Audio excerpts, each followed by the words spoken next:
Our purpose is to build a holistic voice that creates a community of like-minded, healthy people for a healthier planet. Our goal is to unify the community, nourishing the growth in mind, body, spirit, awareness, and wellness. We want to engage our community and visitors so they have access to powerful momentum of the holistic presence in our community. We do this by creating awareness through interviews, providing education and awareness of cutting-edge modalities. We also provide access for consumers to quality natural health and wellness professional and practitioners and like-minded business that support this community. Thank you for listening with us on Healthy Planet One.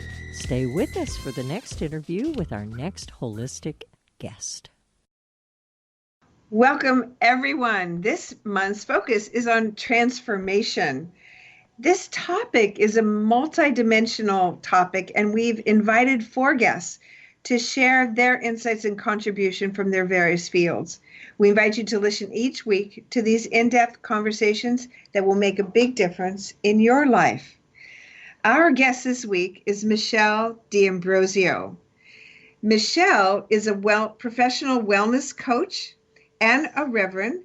She's working with the science of astrology, numerology, and psychology, and also works with mindful eating solutions, which is a course that she facilitates.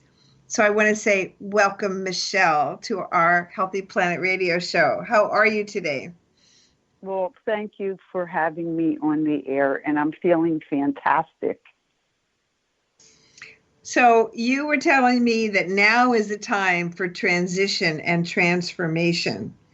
So I'd like to hear from you about how that looks to you and what are some of the things that you see possible for our guests to hear that are going to be very exciting for their own transformation. Well, thank you for that question, because to me, every day is an opportunity to become our greater self. And now here we are with the full moon. We're right in the middle of October, and the blessings of the past are behind us, and the gifts of tomorrow are in front of us. Is that what the full moon means? That's one of the gifts of the full moon. There's many other values of it, and it's a harvest. The full moon is when we collect. The new moon is when we seed. So today we can collect ideas from one another, and in listening and maybe taking some notes, we can actually implement them if we choose to have a better today and tomorrow. So I see October as looking at the past, swinging to my deficiencies, seeing what maybe I could do better, and then I swing to my blessings and my talents and my gifts, and I see what I'm doing well, and I balance myself between what I need to do and what I have done well, and how can I do something tomorrow that's equally as good. Well, let me ask you a question, Michele. Sure. I know you spent 41 years in the natural food industry. And I'm still there. You're still there, and you relate to people in an extraordinary way. And I think that's why you became a Reverend ultimately, where then you also got into spiritual guidance. So you mentioned about the moon. Give us a little bit more of a background of how what your interest in astrology and numerology are, and how you see that makes a practical difference for people in all these years of being both in business and working as a spiritual guide for people. Thank you for such an interesting question, because for me, service is the foundation of both spirit and work.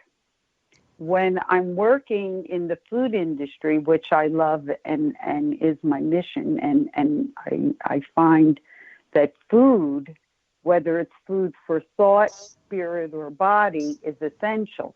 So when I'm doing service in the field, working with food and individuals around their needs related to food, I'm listening to their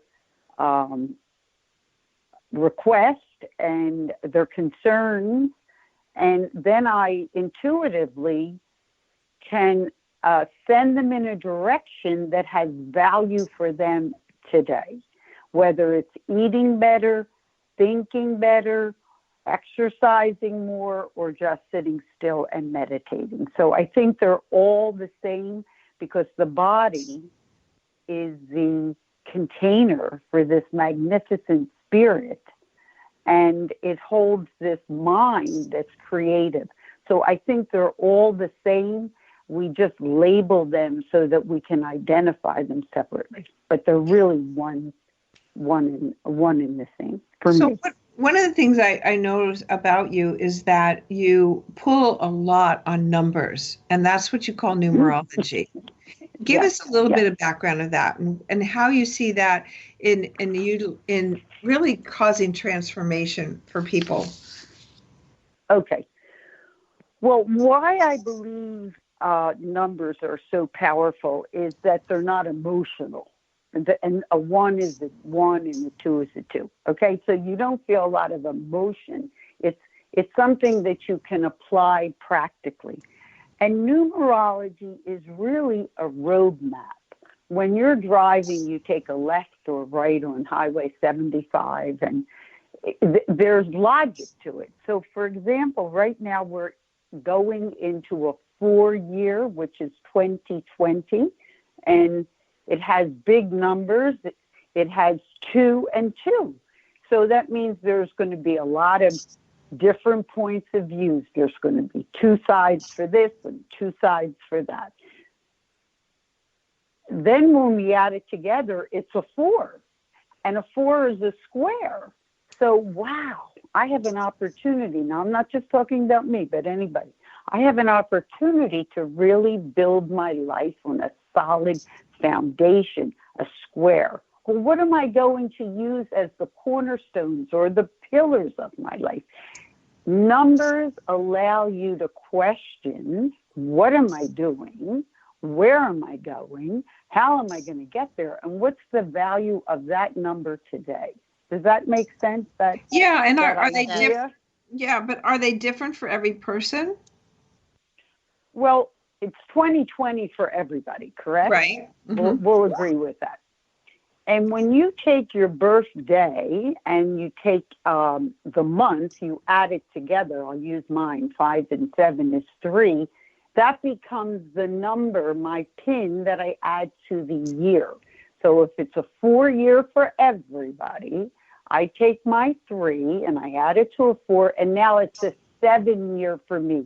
I'm still operating under the guidance of the 4, which is the foundation, but 7 is spiritual. So maybe my spiritual needs this year need to be more of my foundation. Maybe I have to look at, how is my relationship with the Creator? Do I need to meditate more? Maybe I need to practice my spiritual writing. So it's really kind of a guide map. It is such a map. And every client I have, and I have some people I've been working with 10 years, every month, because every month is different for them as well as it is universally. So back to the balance. How do I take who I am, the magic of who I am, and work it into what is in the world so that I'm in balance and I'm in harmony, and the boundaries that the number of the month create keep me focused. See, that's why I love numbers. They're boundaries. I think Kimberly you have a reflection for us, Kimberly, right? Yeah. Well, I mean, I've been an astrologer for 30 years. I've channeled more into my, organic chef skills and getting people back in the kitchen. But I love my short conversations with Michele, and I have been doing the same thing that you have for many years myself. And I just came out of a 7-year. I'm in an 8-year, and next year will be a 9-year. One thing, I just love the way you describe the foundation, because there is a big thing happening next year, of course, and maybe people will hear the Saturn-Pluto conjunction, but this whole idea of mastery is just brilliant for us all. It's really pushing us to mastery. And because I'm in an 8 year, next year will be 9. So I'm going to be wrapping up some big things in my life. And these are just little tiny things that you can do with this gift that you have and that I also share.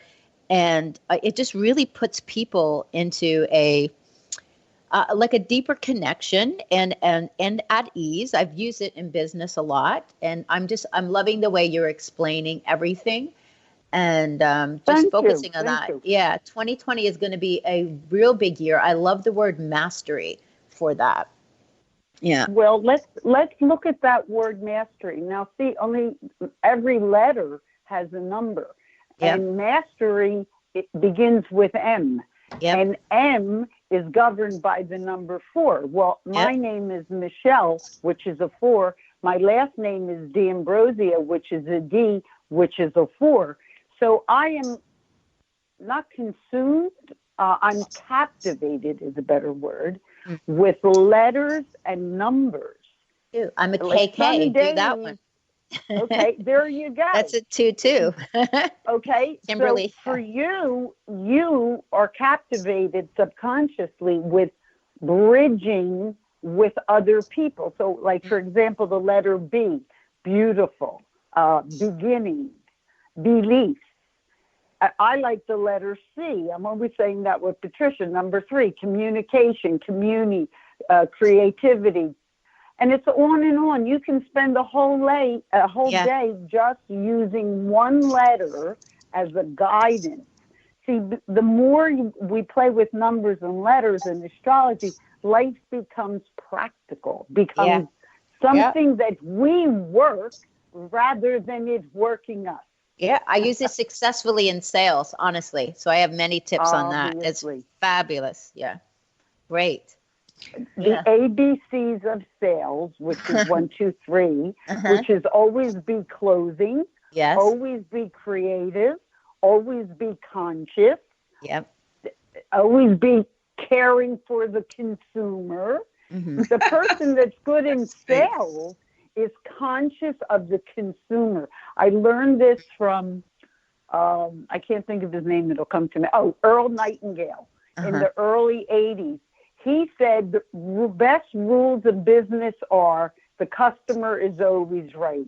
And the second rule in business is the customer is always right. And the third rule is in business, if you didn't read 1 and 2, read it. The customer is always right. So what does that mean? It means that we're here to serve the customer, and his needs have to be before ours. And that's what makes good sales and what I consider why I'm an efficient salesperson, because I'm there to hear why they're in the store. Not what I want to sell them, but why did you come to the store and how can I make you happy today?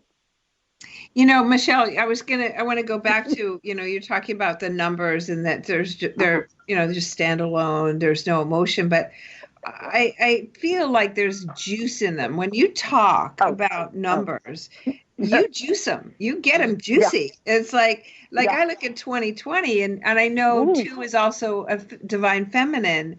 And the 0 is like the beginning. So if you look at those 2020, it's like, oh, it's the beginning of the divine feminine. So, and we've just gone through like a full moon, and there's all kinds of things like from a holistic standpoint that when we pull in these various factors that we just sort of take for granted when we look at a clock and it's, 5:55, okay, got to get to, but it's like, it's significant, isn't it? Don't you think?